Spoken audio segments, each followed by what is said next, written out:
నమస్తే సార్. నమస్కారం. Thanks for giving time. Yeah. Sir నార్మల్గా డైట్ ప్లాన్ అనే పదానికి మీరు something special sir, really very special. So అసలు డైట్తో రోగాల్ని ఎలా కంట్రోల్ చేయొచ్చు? ఇది విఆర్కే గారి డైట్ ప్లాన్తో నిజంగానే సాధ్యమవుతుందా? ఎలా సార్? ఇప్పుడు సపోజ్ సార్. నేను కూడా ప్రశ్నతో బిగిన్ చేస్తాను. సార్ ఫస్ట్ ఒక రోగం డైట్తో తగ్గుతుందా అనేది నీ ప్రశ్న. అంటే డైట్తో తగ్గుతుందా మందులతో కదా అని. సార్. సరే, నేను ఒక క్వశ్చన్ అడుగుతాను. డయాబెటీస్ అనే జబ్బు ఉంది, అవును. మందులు వేసుకుంటున్నారు. అంటే మందులు అంటే అలోపతి ఒక్కడే ఇవ్వడు. అలోపతి ఇస్తారు, ఆయుర్వేదిక్ ఇస్తారు, హోమియో మందులు ఇస్తారు, యునానీ మందులు ఇస్తారు, సిద్ధ మందులు ఇస్తారు, చైనీస్ ట్రెడిషనల్ మెడిసిన్ మందులు ఇస్తారు. ఎవరైనా సరే మందులు ఇస్తారు కదా. మరి వీళ్ళందరూ మందులు ఇస్తా అంటే ఏ విధానంలో కూడా డయాబెటీస్ ఎందుకు పోలేదు? వాటి వల్ల 2 బీపీ. బీపీ చచ్చే వరకు మందులు వాడాల్సిందే కదా. నువ్వనే మందుల్ని చచ్చే వరకు పోవాల్సిందే కదా. థైరాయిడ్ చచ్చే వరకు ఎవరైనా వాడాల్సిందే కదా. అలానే బోర్డు గ్యాస్, అది కూడా చచ్చే వరకు మందులు వాడాల్సిందే కదా. సోరియాసిస్, ఎగ్జిమా, ఆటోఇమ్యూన్ డిసీజులు, ఏ డిసీజ్ తీసుకున్నా ఏదో చిన్న మోషన్స్ అయ్యేది, చిన్న తలనొప్పి వచ్చేది, ఇలాంటివి తప్ప అన్ని డిసీజులకు కూడా చచ్చే వరకు మందులు వాడాలి కదా. 100%. మరి మందులు అన్నీ ఒక అలోపతిని అనద్దు, అలోపతి కాకుండా ఆయుర్వేదిక్ అని హోమియో ఇస్తున్నారు కదా. అవును. మరి ఎందుకని ప్రపంచానికి ఎంతవరకు వాళ్ళు మందులు పారేసే సొల్యూషన్ చూపించలేకపోయారు? ఒక రోగం తగ్గటం అంటే డెఫినేషన్ ఏంటంటే మందులు వేసుకోకుండా సాధారణంగా ఉండే పరిస్థితిని మన రోగం లేని తీసుకురావడం. పరిస్థితి ఆరోగ్యం అంటాం. ఆరోగ్యం అంటే ఏంటంటే మందులు వాడకుండా నార్మల్గా ఉండే పరిస్థితిని. నువ్వు మందులు వాడతా షుగర్ కంట్రోల్లో ఉంది, నువ్వు మందు వేసుకుంటే బీపీ కంట్రోల్లో ఉంది అని చెప్పడం ఎంత హాస్యాస్పదం. అంటే ఇప్పుడు నేను అడిగిన ప్రశ్న బట్టి నీకు ఏమర్థమైంది? మందులు వేసుకుంటే ఏది తగ్గదు, అర్థమైంది. మరి మందు వేసుకుంటే ఒక్క జబ్బు తగ్గదని తెలిసి అసలు మందు కట్టి పెట్టాలని ఆలోచన ఎందుకు వచ్చింది? తేడా అర్థమవుతుంది. అర్థమైంది సార్. నేను ఆ విధానానికి వ్యతిరేకం. ఇది ఎలాంటిదంటే ఒక కిటికీ తెరుస్తుంది అనుకో, మరి మీకు బెడ్రూమ్లో కిటికీ తెరిచింది, చలిగాలి విపరీతంగా లోపలికి వస్తుంది, ఆ లోపల గజగజ ఉణికిపోతున్నాం నిద్రపోయేవాళ్ళు. వాళ్ళ మీద దుప్పటి కప్పాలా, రగ్గు కప్పాలా, కంబళి కప్పాలని ఆలోచించడం అనేది మందులు కనిపెట్టడం. కిటికీ మూసేస్తే చలైపోద్ది అనేది నా సిద్ధాంతం. రూట్ని మనం అనాలిసిస్ చేయాలి.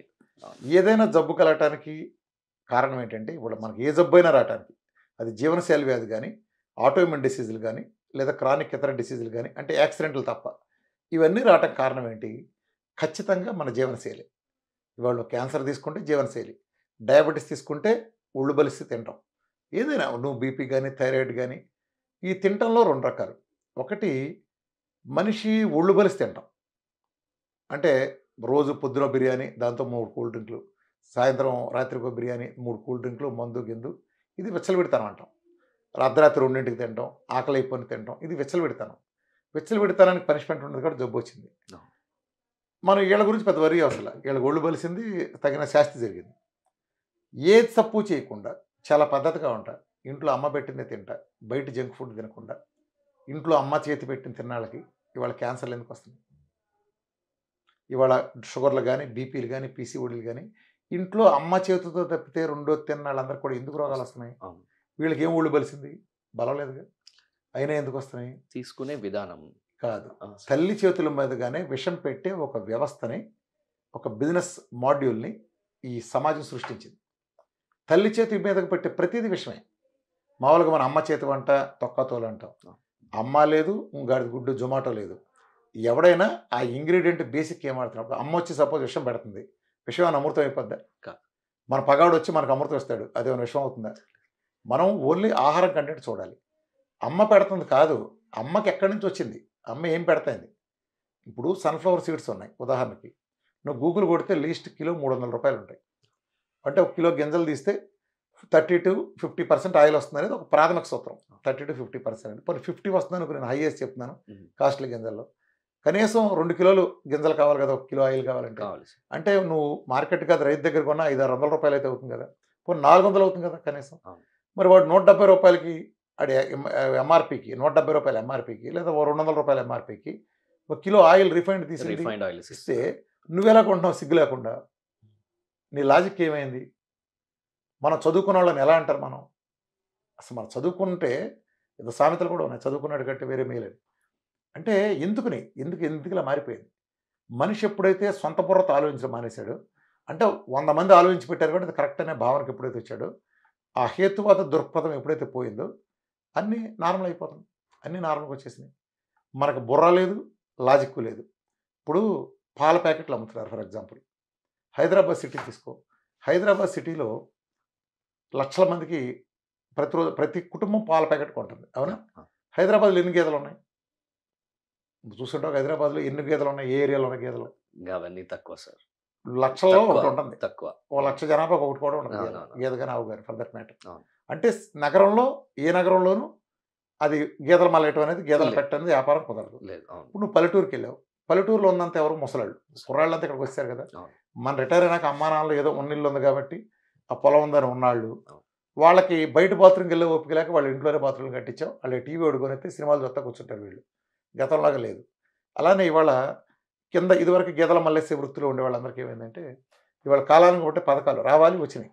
వాళ్ళందరికీ చదువులు, ఫ్రీ ఎడ్యుకేషన్ అన్నీ వచ్చిన తర్వాత ఇవాళ గేదెల మల్లేసేవాడు, పాలేరువాడు అనేవాడు ఉన్నాడు ఆ ప్రపంచంలో? తక్కువ అయిపోయింది. అసలు లేడు. అవును. తీసే తక్కువ కాదు. ఉమ్. పాలేరువాడు అనేవాడు లేడు.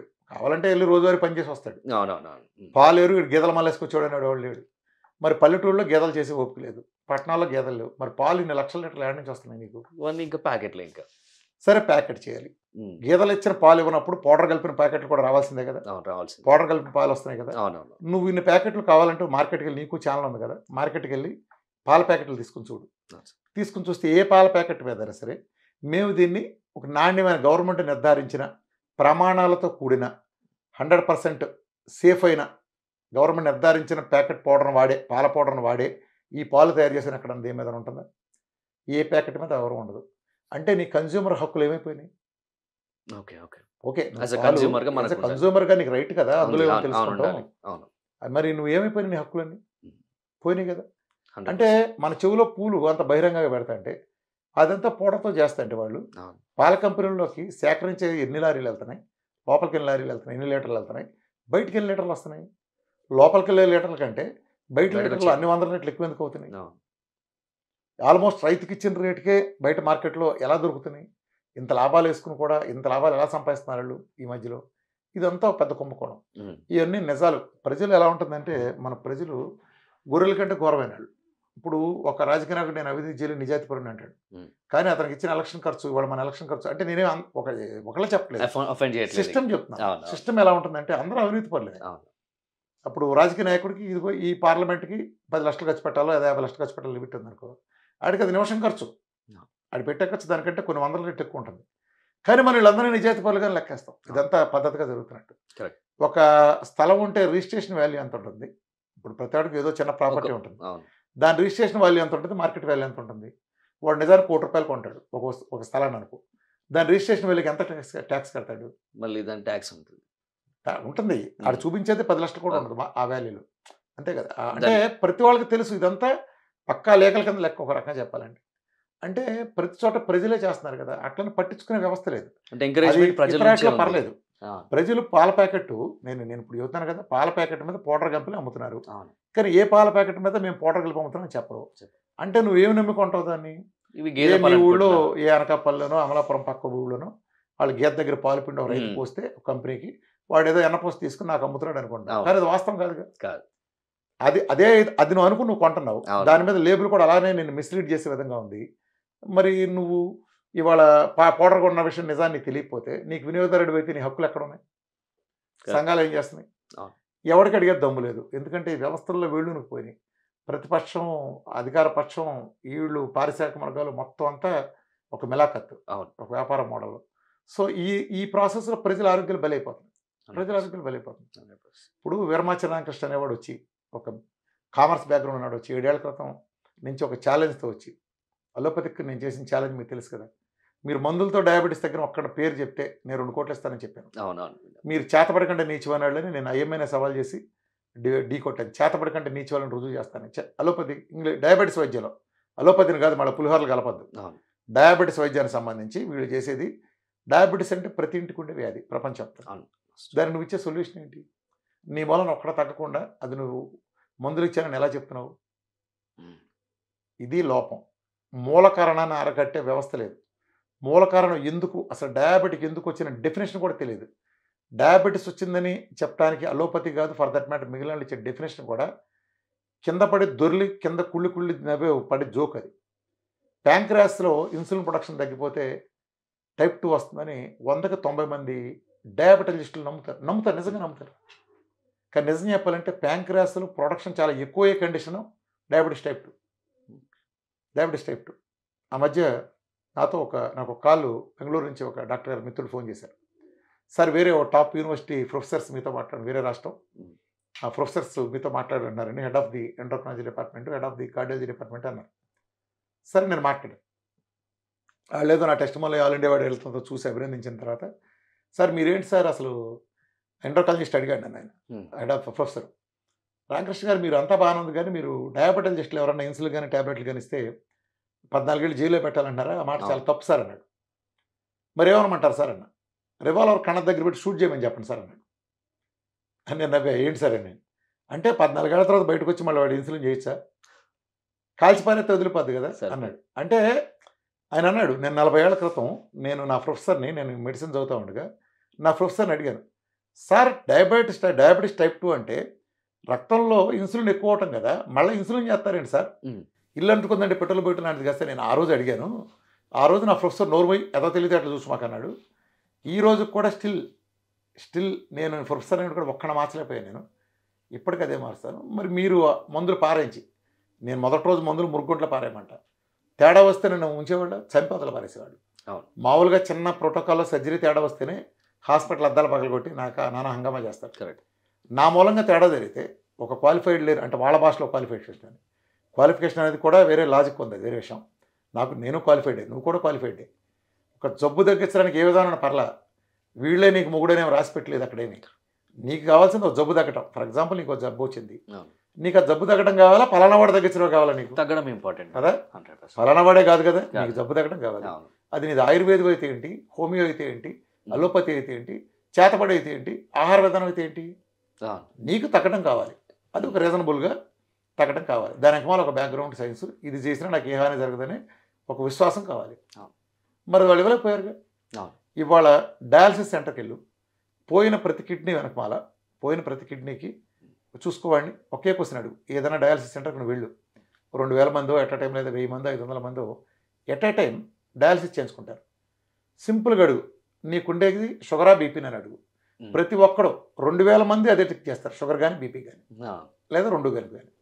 ఈ మూడు ఆప్షన్ ఉండేవాళ్ళు 1% కూడా ఉంటారు. అంటే ఏంటి, వీళ్ళందరూ చేస్తున్నాయని డే 1 నుంచి మందులు వాడుతున్నాళ్ళగా 100%. ఇప్పుడు కంట్రోల్ అంటే ఏంటి, ఫర్ ఎగ్జాంపుల్ నీకు షుగర్ వచ్చిందాను సార్, నీకు షుగర్ వచ్చింది అనుకో, ఒక 170 వచ్చింది, కంగారు పడి నువ్వు డాక్టర్ దగ్గరికి వెళ్ళావు, నీకు ట్యాబ్లెట్ ఇచ్చాడు, నీకు జీవితాంతం ఆ ట్యాబ్లెట్తో అదే 170 ఉంటే నేను కంట్రోల్ అనుకోవచ్చు. కానీ 170 ఇచ్చినట్టు ఒక సంవత్సరం లేదు, మళ్ళీ 170 వస్తుంది, ట్యాబ్లెట్ వేసుకున్నా, అప్పుడు 2వ ట్యాబ్లెట్ ఇస్తున్నావు. ఆ తర్వాత మళ్ళీ కొన్నాళ్ళు 3, 4, 6 ఏదో ఇంకా డోసు పెరుగుతూ ఉంటుంది, 10 కాస్త 30 అవ్వటం, ఆ తర్వాత ఇన్సులిన్ రావటం, ఇన్సులిన్ 10 యూనిట్ల నుంచి 150 యూనిట్లు వెళ్ళటం, కానీ షుగర్ 350 ఉంటుంది. అంటే ఏంటి, నీ మందులు ఏం పీకుతున్నాయి యూజ్ వెళ్ళినట్టు కదా, ఏం పీకావు. 100%. అవును. 2 రోజులు 4 ఉంది, ఏ ఊరు వెళ్ళినా 4. మీ ఊరు వెళ్తే ఇంకోటి మారదు, ఎందుకు 2 రోజులు 4? 2 రోజులు 4 అంటే 2 ఎక్కాల పుస్తకంలో ప్రింట్ చేశారు కాబట్టి మనం బట్టి చదివాం కాబట్టి 2 రోజులు 2 కాదు, 2 పుల్లల్ని 2 సార్లు పక్కన పెట్టి కూడితే వచ్చేది 4 వస్తుంది కాబట్టి కూడితే వచ్చేది, అందుకని 2 × 2 = 4. ఇది దాని వెనకమాలంటే సైన్స్గా మాట్లాడదు. అలానే డయాబెటీస్ వెనకమాల సైన్స్. అసలు డయాబెటీస్ ఎందుకు వచ్చింది అవగాహన నీకు సరిగ్గా లేదు. For that matter A disease గురించే నీకు అవగాహన లేదు. డయాబెటీస్ కానీ, ఒబెసిటీ కానీ, థైరాయిడ్ కానీ లేదా ఇతరత్ర వీటన్నిటి కారణం రూట్ కాజ్ ఏంటంటే ఇన్సులిన్ రెసిస్టెన్స్. నువ్వు ఇన్సులిన్ రెసిస్టెన్స్ ట్రీట్ చేయట్లేదుగా, పెంచుతున్నాం. ఇంకా ఇన్సులిన్ రెసిస్టెన్స్ ట్రీట్ చేయట్లేదు, నువ్వు సిమ్టమ్ని ట్రీట్ చేస్తున్నావు. ఓకే, నీకు పక్కన మురుగుంట్లోంచి నీ బెడ్రూమ్లోకి వాసన వస్తే నువ్వు వాసన మీద సెంటు కొడితే ఉపయోగం ఉంది. మురుగుంటను తీస్తేనే కదా వాసన ఆగేది. ఇది మందు ఇవ్వటం అంటే. నువ్వు ఇందాక అడిగిన మందుకి అంత సుదీర్ఘ గొప్పది కాదు దేనికంటే, మందు ఇవ్వటం ఆలోచన తప్పు. ప్రపంచం అందుకే ఫెయిల్ అయింది. మందు ఇవ్వటం వలన ఉపయోగం ఏంటి, సిమ్టమ్ అనుకుంటున్నావు. సిమ్టమ్ని అరికట్టడానికి వాడేది మందు, రూట్ కాజ్ని సరిచేసేది ఆహార విధానం. నీకు ఏదైతే ఆహార విధానం కారణంగానే ఇమ్యూనిటీలు పోతాయి. నువ్వు ఇప్పుడు జంకు తినేవాళ్ళు అంటే కొంతమంది పిల్లల్లో ఎందుకు వచ్చింది అనొచ్చు. ఇవాళ పిల్లలకు పెట్టిన పాలు దగ్గర నుంచి కల్తీనే కదా. అవును, ఒక పిల్లడికి తల్లిపాలే కల్తీ అయిపోయినాయి, దాంట్లో కూడా కెమికల్స్ వచ్చే పరిస్థితి వచ్చేస్తుంది. అది పక్కన పెడితే తీసిన దగ్గర నుంచి ఇచ్చే ప్రతి పాలు కలిసి, నువ్వు వెళ్ళి ప్యాకెట్ పాలకి తెచ్చావు, నువ్వు 100% అన్ని పాలు కల్తీనేగా. సపోజ్ నువ్వు లేదండి నేను మా గేదెలకు నేను గెడ్డేస్తున్నాను. ఇప్పుడు కొంతమంది అంటారు ఆవు పాలు పవిత్రమని, ఈ మాట వినుంటారు. విన్నాం. ఆవు పాలు పవిత్రమని అంటారు. ఆవు పాలు పవిత్రం ఎట్ట అవుతాయి? ఒకప్పుడు పవిత్రమైన ఇప్పుడు పవిత్రం కాకుండా ఎందుకు పోయింది? గడ్డికి అవన్నీ వాడుతున్నారు. ఇవాళ నువ్వు తినే గడ్డి ఏంటి? పురుగు మందుల్ని. వరి చేనుకు నువ్వు తీసుకుంటే పురుగు మందు లేరు కొడతారు. కరెక్ట్. లేరు కొట్టిన పురుగు మందులో అది ఏమవుతుంది, దానికి ఆ లేయర్ దానికి అంటి పెట్టిపోతుంది. చెట్టుకు అందేది 1%, ఆ మొక్కకు అందేది 1%, మిగిలిందంతా దానికి అంటుకుని ఎండిపోతుంది. ఇలా నువ్వు లేయర్లు కొడతావు. ఆ తర్వాత నువ్వు దాన్ని తీసుకెళ్ళి పశువులకి వేస్తే నువ్వు వేసిన పురుగు మందే కదా నువ్వు పెట్టేది. ఇది ఇప్పుడు ఒకప్పుడు పవిత్రత ఎందుకు ఉండేది? ఆ రోజున ఆ పశువులన్నీ, ఆవులు కానీ ఫర్ దట్ మ్యాటర్ గేదెలు కానీ అడుగులో తిరిగాయి. లేదా మన పల్లెటూరులో కూడా మన గేదెల మల వేసుకుంటాం. ఇప్పుడు నేను గేదెల మల తిరిగేవాడిని చిన్నప్పుడు. 10 గేదెలు 25 గేదెలు వేసుకుంది, లేదా ఆవులు వేసుకుని 40-50 వేసుకుని పాలేరు తీసుకెళ్ళిపోయేవాళ్ళు, లేదా తక్కువ అయితే మేమే తీసుకెళ్ళేవాళ్ళం. అవి ఏం చేసేవాళ్ళం, నది ఒడ్లకు లేకపోతే ఏరు ఒడ్లకు కాలువ గట్టులను తిప్పేవాళ్ళం, మా పొలాల్లోనూ తిప్పేవాళ్ళం. అది తిరుగుతా మూలికలు లాంటివి తినేవి. ఆ రోజుల్లో ఆయుర్వేద వైద్యం అంటే అశ్వగంధలు, తిప్పతీగలు ఇవన్నీ ఎక్కడ ఉండేవి? ఆ పొలాల గట్టుల మీద అక్కడే పెరిగాయి. ఇవన్నీ ఆ మూలికలు తినేవి. ఆ రోజు తిన స్వచ్ఛమైన పచ్చిగడ్డి. ఆ రోజు మేము ముసోరులు అక్కుళ్ళనే మా వరి చేసేవాళ్ళం కాబట్టి పురుగు మందులు ఉండేవి కాదు. ఆ పేడ కొట్టడం తప్ప ఎరువులు లేవు. సో పురుగు మందులు లేవు. సో ఆ గడ్డి తిన్నే బలం ఉండేది బాగా. మేము పచ్చబాత కోసుకొచ్చేవాళ్ళం, దానితో ఓపిక ఉండేది. ఇంత పెద్ద మోపులు కోసుకొచ్చేసేవాళ్ళు. పచ్చగడ్డలు పెంచి రకరకాల జున్ను గడ్డి అని రకరకాలు చేసేవాళ్ళం. అది తెచ్చేవాళ్ళం. అందుకని బలంగా ఉండే మూలికలు ఉండే. ఏదైనా నీవు పొలంలోనే రిఫ్లెక్ట్ అయ్యే బలం ఉండేది. ఇవాళ ఎక్కడ ఉంటాయి? పవిత్రత తేడా ఉంది లేదు. ప్రతిదీ కల్తీ అయిపోయింది కదా. డెఫినేషన్లే మార్చేశారు దుర్మార్గులు. ఇప్పుడు నెయ్యి కావాలి నీకు. ఇవాళ జనరేషన్ నెయ్యి తెలియదు. నెయ్యి అంటే ఏంటంటే పాలలో ఒక మిషన్ పెడితే తీసేస్తారు, అది నెయ్యి అంటున్నారు. నెయ్యి అంటే ఏంటి? పాలని సన్నసగన కాస్తే పాల మీద మేగడ వస్తుంది. దాన్ని పెరిగేసి తోడేస్తే పెరుగు మీద మేగడ అవుతుంది. ఆ పెరుగు మీద మేగడ అంటే ఫర్మెంటేషన్ తర్వాత దాన్ని మనం మజ్జిగలో వేసి చిలికితే, కవ్వంత చక్కగా మీద చిలికితే వెన్నపూస వస్తుంది.